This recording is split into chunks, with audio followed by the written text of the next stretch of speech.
All right, so I got this. This is a modern ratcheting gear, Bendix style Ford starter. Some kind of clutch disc right here that locks. It's locked right now, and once you do that, once it's locked, you're not going to get it to go back.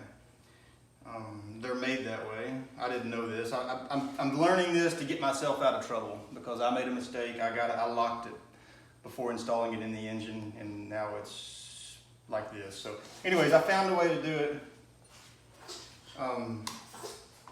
This is for a Ford tractor, like an N-type tractor, and it also fits the V8-60, the 37 to 40 Ford flatheads, the little 60 horsepower flatheads. So what I got it hooked up to a battery. I've got it kind of viced off with a ratchet strap here.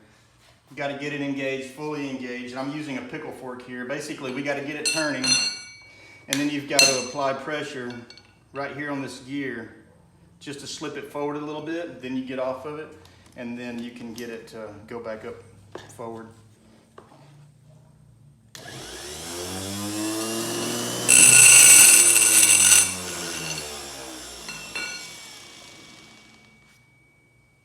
And that's it. It's all the way back forward.